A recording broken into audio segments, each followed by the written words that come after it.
जय हिंद दोस्तों, इस वीडियो में हम लोग देखेंगे statistical computing and introduction to statistical software. ये हमारा बीएससी 6 सेमेस्टर का स्टैटिस्टिक्स में होता है, जिसको हम लोग आज स्टार्ट करेंगे अपने बीएससी 6 सेमेस्टर को। स्टार्टिंग में हम लोग सबसे पहले पढ़ेंगे इंट्रोडक्शन ऑफ कंप्यूटर। उसमें हमारा सब टॉपिक है जनरेशन ऑफ कंप्यूटर। मतलब ये हमारा क्या है, पार्ट है। जैसे कि 6 सेमेस्टर में जब आ जाओगे आप लोग, जो कि होगे तभी तो वीडियो देख रहे होगे वैसे तो आपको 3 ठो मिलेगा टाइटल, जिसको आपको पढ़ना पड़ेगा।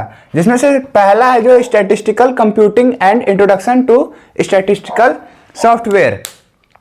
या आपके में दूसरे अगर कॉलेज में होंगे तो आपको दूसरा जो टाइटल होगा या कोर्स होगा उसको स्टार्ट कर दिया जाएगा। तो हम सारे में बनाएंगे। अभी फिलहाल इसको देखते हैं।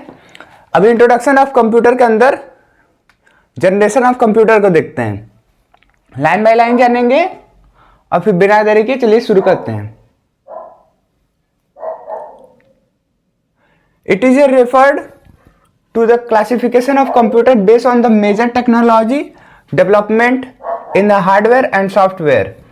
कहता है कि ये जनरेशन ऑफ कंप्यूटर किसके बेसिस पे मेनली माना जाता है, हमारे टेक्नोलॉजी के ऊपर। जो कि कोई भी कंप्यूटर का अगर हम लोग क्लासिफिकेशन करते हैं तो किसके बेसिस पे करते हैं, उसके टेक्नोलॉजी के ऊपर करते हैं। जो कि हमारा हार्डवेयर के अंदर भी डेवलपमेंट हो सकता है या सॉफ्टवेयर के अंदर डेवलपमेंट हो सकता है। Over the different period of time each generation is marked by significant improvement in the shape and size, storage capacity and efficiency, reliability compare to the previous one.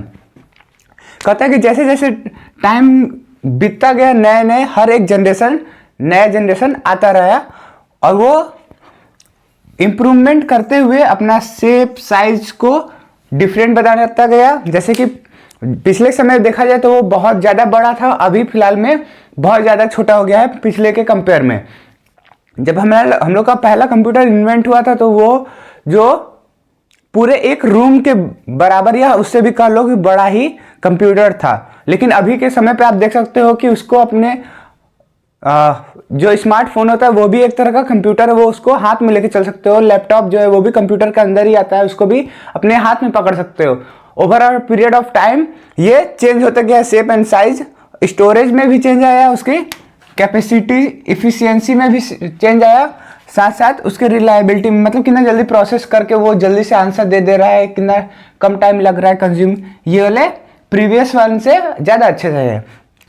सीधा सी बात ये है जनरेशन ऑफ कंप्यूटर क्या है कि उसके software और hardware के बेसिस पे हम लोग ये डिफाइन कर देते हैं कि वो कंप्यूटर जो होगा पहले से अच्छा हो गया, इसके लिए अब इसको नए जनरेशन के अंदर लॉन्च कर दिया जाए। और साथ साथ ये भी देखा जाता है कि उसका स्टोरेज कितना फास्ट प्रोसेसर है, कितना जल्दी काम कर रहा है, या उसका साइज शेप, ये सब पे भी डिपेंड करता है। तो ये हम लोग का जनरेशन ऑफ कंप्यूटर बताता है।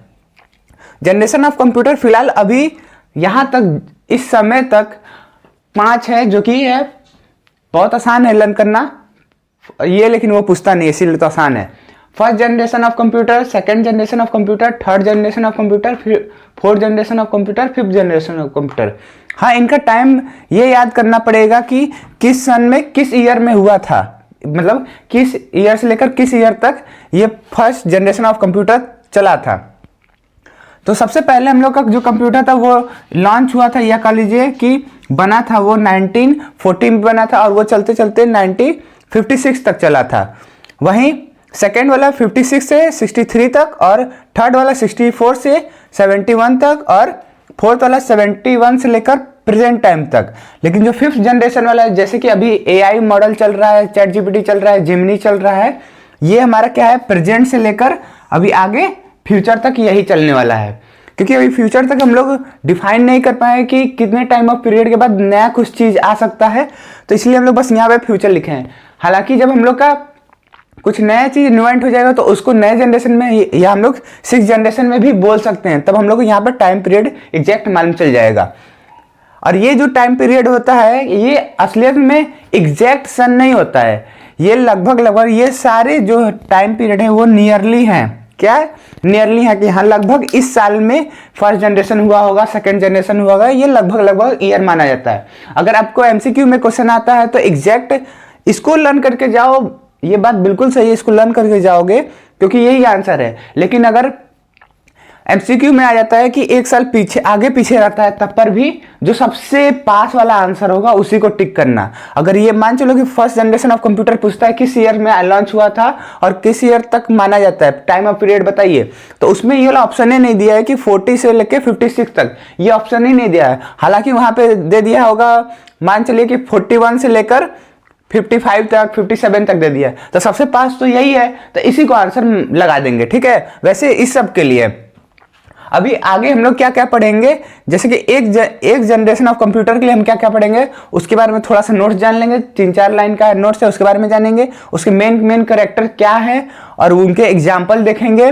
और उसके एडवांटेज सब में नहीं देखेंगे क्योंकि ये एडवांटेज जो है वो नॉर्मली हम लोग जानते हैं कि क्या एडवांटेज और डिसएडवांटेज या मेरिट डिमेरिट होगा। क्यों, ये बहुत आसान हो जाता है इसके बेसिस पे। अगर आप जब हम लोग ये इतना पढ़ लेंगे तो उसके बेसिस पे हम लोग एडवांटेज डिसएडवांटेज को भी जान लेंगे, या आप थोड़ा सा अगर डिटेल में पढ़ना चाहते हो तो आप गूगल भी कर सकते हो। तो चलिए आगे देखते हैं इसको डिटेल में। तो देखते हैं first generation of computer. First generation of computer हम लोग 1940 से लेकर 1956 तक मानते हैं। First generation of computer use vacuum tube as the main electronic component for the circuitry and the magnetic drum for the memory. जो हमारा ये वैक्यूम ट्यूब है उसी को हम लोग मेन कंपोनेंट मानते थे, किस लिए, जो हमारा फर्स्ट जनरेशन ऑफ कंप्यूटर था उसके लिए। ये काम क्या करता था, ये सर्कमक्युलेटरी और मैग्नेटिक ड्रम का काम करता था, जो कि जो हम मेमोरी होता था उसको इकट्ठा करके रखता था।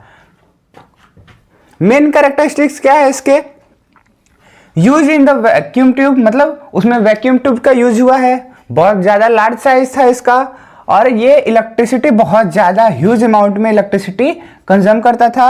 जनरेटेड एक्सिस हीट, मतलब ज्यादा गर्मी इसमें हीट निकलती थी। वेरी एक्सपेंसिव, बहुत ज्यादा महंगा रहता है। Programming was done in the mechanic language, mechanic language में इसमें प्रोग्रामिंग को करना पड़ता था। उस समय क्या बात रहता था, अगर कुछ भी चीज करना होता था उसको पूरा डिटेल में हम लोग को लिखना पड़ता था, तब वो सॉल्व होता था। लो रिलायबिलिटी एंड फ्रीक्वेंटली फेलर, मतलब इसमें रिलायबिलिटी जो था वो कम था और फ्रीक्वेंटली मतलब जल्दी जल्दी वो काम नहीं हो पा रहा था।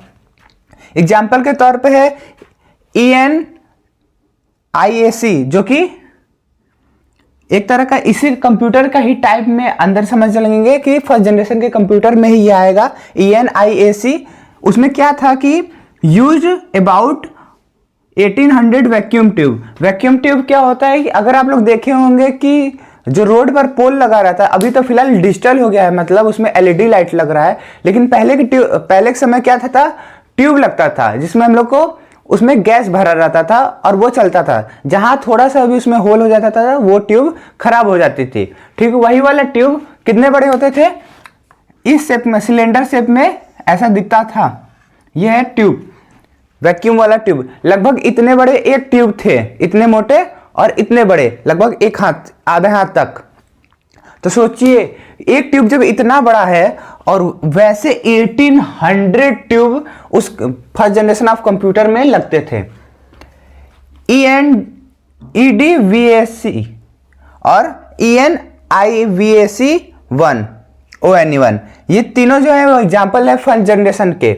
याद करना पड़ेगा ये सारे, और ये चाहो तो यही चीज को उठाकर आप एक पैराग्राफ में भी लिख सकते हो, तो जो कि उसमें शॉर्ट नोट्स से लॉन्ग नोट्स बन जाएगा। लिमिटेशन क्या था कि ये पोर्टेबल नहीं था और इसके लिए मेंटेनेंस, एक कांस्टेंट मेंटेनेंस चाहिए कि हाँ हर दूसरे दिन, हर 5वें दिन या हफ्ते भर पे फिर से इसको सही देखना पड़ता था। No operation system. MCQ में ये वाला क्वेश्चन पूछा गया है। अगर आप लोग कंपटीशन के लिए तैयारी कर रहे होंगे तब पर भी, या एग्जाम में भी MCQ 4-5 MCQ जो आता है उसमें ये पूछा जाता है कि no operation system. First generation of computer में ऑपरेशन सिस्टम नहीं है। ऑपरेशन सिस्टम क्या होता है, जैसे कि हम लोग के फोन में, एंड्रॉयड में आप लोग को स्नैपड्रैगन मिल जाएगा, एप्पल में A1 एप्पल करके उसका मिल जाएगा कंप्यूटर सिस्टम का। तो वैसे ही ऑपरेशन सिस्टम फर्स्ट जनरेशन वाले कंप्यूटर में नहीं था। अब देखते हैं सेकेंड जनरेशन ऑफ कंप्यूटर। अब देखते हैं सेकेंड जनरेशन ऑफ कंप्यूटर, जो कि सेकेंड जनरेशन ऑफ कंप्यूटर कब से कब था इसको भी जान लेते हैं। सेकेंड ऑफ कंप्यूटर जो था हम लोग का 56 से कितना था, 56 से हम लोग 63 था, 56 से 63। तो ये हमारा सेकेंड जनरेशन ऑफ कंप्यूटर का टाइम पीरियड है। क्या है ये, इसमें क्या था कि जो हम लोग का फर्स्ट जनरेशन का वैक्यूम ट्यूब था उसको हम लोग क्या कर दिए थे, रिप्लेस कर दिए थे क्या चीज से, ट्रांजिस्टर से, और कंप्यूटर को हम लोग छोटा और फास्टर और मोर रिलायबल बना दिए। इसके मेन कैरेक्टरिस्टिक क्या है, इसमें हम लोग ट्रांजिस्टर को यूज किए हैं, ये पहले जनरेशन से कंप्यूटर से छोटा है, साथ साथ ये कम हीट जनरेट कर रहा था और ये more energy efficient than the first generation. First generation से हमारा इसमें मोर एनर्जी इफिशियंट था, मतलब आउटपुट हम लोग का ज़्यादा था और एनर्जी जो है हम लोग का कम लग रहा था। यूज असेंबली लैंग्वेज, इसमें हम लोग को असेंबली लैंग्वेज यूज हो रहा था। क्या असेंबली लैंग्वेज एग्जाम्पल में है फोर्ट्रैन FORTRAN और कोबोल COBOL, ये है जो है असेंबली लैंग्वेज है। एग्जाम्पल के तौर पे है IBM 1401 और IBM 7094, ये दोनों एग्जाम्पल। एडवांटेज क्या है, एडवांटेज है कि हमारा ये फास्टर प्रोसेसिंग है, मतलब जल्दी जल्दी काम कर दे रहा था, ये पावर कंज्यूम कर रहा था, मतलब जो रिड्यूस पावर कंज्यूम, और ये इम्प्रूवमेंट रिलायबिलिटी में ये ज़्यादा इम्प्रूवमेंट दिखा रहा था। अब देखते हैं third generation of computer. Third generation को देखते हैं जो कि हमारे 1964 से लेकर 1971 तक था। इट इज़ यूज्ड टू, मतलब इसमें क्या इंटीग्रेटेड सर्किट को यूज़ किया गया था जिसको हम लोग IC भी कहते हैं। और इसमें क्या हुआ था, विच कंबाइंड द मल्टीपल ट्रांजिस्टर और द सिंगल सिलिकॉन चिप। इसमें हम लोग जो है मल्टीपल ढेर सारे ट्रांजिस्टर को यूज कर लिए, पिछले में ट्रांजिस्टर को रिप्लेस कर लिए थे, मतलब वैक्यूम ट्यूब को रिप्लेस किए थे ट्रांजिस्टर से, लेकिन इसमें हम लोग ढेर सारे ट्रांजिस्टर को यूज कर ले रहे थे। या कह लीजिए कि एक सिंगल सिलिकॉन चिप जो है उसको हम लोग को यूज कर ले रहे थे। मेन कैरेक्टरिस्टिक क्या है, इसमें IC का यूज हुआ था इंटीग्रेटेड सर्किट को, और फर्दर हम लोग साइज को रिड्यूस कर लिए थे और इसमें ऑपरेटिंग सिस्टम को हम लोग इंट्रोड्यूस करवाए थे। मल्टीप्लिटी प्रोग्रामिंग कैपेसिटी, इसमें एक से ज़्यादा जो हम लोग का प्रोग्रामिंग होता है वो कर सकते थे। हाई लेवल लैंग्वेज, लाइक इसमें हाई लेवल का लैंग्वेज यूज हो रहा था जैसे कि C, या कह सकते हैं बेसिक BASIC बेसिक। एग्जाम्पल पे है IBM सिस्टम 360 या PDP-8। एडवांटेज की बात किया तो ये जो है इसका स्पीड और इफिशियंसी और ज़्यादा बेटर हुआ, और इसका स्टोरेज कैपेसिटी भी और ज़्यादा इम्प्रूव हुआ, और इसमें हर कंप्यूटेशन में जो कॉस्ट लग रहा था वो भी कम हो गया। अब देखते हैं fourth generation of computer. Fourth generation of computer कब से, 1971 से लेकर प्रेजेंट टाइम तक अभी भी फोर्थ जनरेशन ऑफ कंप्यूटर चल रहा है। ये इसमें क्या हुआ था, इसमें हम लोग it is based on the micro procedure where it is entire CPU is placed on the single chip. कह रहा है कि इसमें जो हमारा माइक्रो प्रोसीजर का यूज होता है और जिसमें से हम लोग CPU जो है वो पूरा रिप्लेस हो गया एकमात्र सिंगल चिप के में से, जिससे हम लोग अभी भी स्मार्टफोन यूज करते हैं, वो इसका एग्जाम्पल है। मेन कैरेक्टरिस्टिक क्या है, इसमें माइक्रो प्रोसीजर का यूज हुआ है, साइज में बहुत ज़्यादा छोटा हो गया, जैसे mobile phone, laptop, PC। High speed है इस पर और स्टोरेज कैपेसिटी भी बहुत ज़्यादा है। Development of the personal computer, इसमें क्या हुआ था कि पर्सनल कंप्यूटर का भी डेवलपमेंट स्टार्ट हो गया, और GUI जो था वो भी हो गया था। GUI का मतलब होता है ग्राफिकल यूज्ड, और क्या है यहाँ पर इंटरफेरेंस। एग्जाम्पल में IBM PC और एप्पल मैकिन्टॉश MACINTOSH मैकिन्टॉश। एडवांटेज में अफोर्डेबल हो गया, पोर्टेबल हो गया और यूजर भी फ्रेंडली हो गया। एक बात बता दें, जो 1 KB में मतलब 1044 KB में 1 MB होता है, और 1044 MB में 1 GB होता है, गीगाबाइट। अब क्या कह रहा है कि ये बताया क्या हूँ, थोड़ा जान जाइए। गीगाबाइट के बाद एक आता है 1 किलोबाइट, ठीक है। ये जानिए तो बहुत इंटरेस्टिंग फैक्ट है। जो ये अमेरिका द्वारा या सबसे पहले जो हमारा सैटेलाइट को लॉन्च किया गया था स्पेस में, स्पेस क्राफ्ट की तरह, वो कितने का था? मात्र 4 केबी नियरली था। 400 था कि 400 केबी का था, आई थिंक ये वाला था। वो बहुत ज़्यादा 4 केबी, समझ रहे हैं, जिसमें हम लोग का भी एक पेज का फोटो जो होता है वो 4 केबी का होता है। उतने में ये उस समय उस समय के लिए वो बहुत ज़्यादा था और उसको स्पेस में लॉन्च कर दिया गया था। लेकिन अभी जो देखा जाए, अभी ये चल रहा है कि 1 किलो गीगाबाइट का एकड़ा अभी चल रहा है, मतलब अमाउंट चल रहा है। उस समय ये चल रहा था, लेकिन अब हम लोग स्टोरेज के नाम पर इतना स्टोरेज हम लोग अफोर्डेबल कर सकते हैं, मतलब खोज कर चुके हैं, उसको ला चुके हैं। इसलिए यहाँ पर कह रहा है कि लार्ज स्टोरेज कैपेसिटी। अब देखते हैं 5th जनरेशन ऑफ कंप्यूटर। तो 5th जनरेशन ऑफ कंप्यूटर को जानते हैं। 5th जनरेशन ऑफ कंप्यूटर जो है वो प्रेजेंट से लेकर फ्यूचर तक रहेगा। फ्यूचर में कब रहेगा, उसका डेट आएगा तब ये उस समय डेट लिखाएगा। It is the artificially intelligence advance technology. ये क्या है? एआई का ज़माना है, वही बात है। आर्टिफिशियली इंटेलिजेंस के द्वारा ये यूज होता है, such as the machine learning, natural language process and the quantum computing. Main इसका एक करेक्टरिस्टिक क्या है? ये एआई बेस्ड सिस्टम है, ये नेचुरल बेस्ड अंडरस्टैंडिंग, मतलब खुद से वो अंडरस्टैंडिंग करता है, उसके हिसाब से वो आंसर देता है। वॉइस रिकॉग्नाइज, जैसा बोलोगे वैसा वो कर भी देता है। पैरेलल प्रोसेसिंग है, मतलब यहाँ पर कुछ बोलोगे तो पीछे ऑटोमेटिक जो बैकग्राउंड में जो प्रोग्राम चलता है वो खुद लिख कर दे देगा। एक्सट्रीमली हाई स्पीड, इसमें बहुत ज़्यादा स्पीड तेज रहता है। एग्जाम्पल में AI power robot, export system या वॉइस असिस्टेंस, ये तीनों हो गया। ये जो जिमनी में काम आता है, वॉइस असिस्टेंस। एडवांटेज है इंटेलिजेंसी डिसीजन मेकिंग, मतलब कुछ करना है तो अगर क्या करना है कि नहीं करना है, कितना एफिशिएंसी रहेगा कि हाँ कोई चीज़ को गेन कर पाएंगे कि नहीं, उसके बेसिस पे ये काम कर सकता है। ह्यूमन लाइफ इंटरेक्शन, जैसा तुम लोग कहोगे वैसा वो करेगा, उसके बेसिस पे तुमको कंक्लूजन मिला कर देगा। एडवांस प्रॉब्लम सॉल्विंग एबिलिटी, मतलब जो हम लोग नहीं कर पाते हैं उसको भी ये लोग सॉल्व करके दे देगा। ये जो हम लोग ज़्यादा दिन तक सोचते रहते हैं कि ये कैसे सॉल्व होगा, इसको देंगे तो वो तुरंत करके ये भी दे देगा। ये था हमारा 5th जनरेशन ऑफ कंप्यूटर। आगे और भी वीडियो बनता रहेगा 6th सेमेस्टर के। मिलते हैं अगले वीडियो में, फिलहाल के लिए इतना ही। जय हिंद।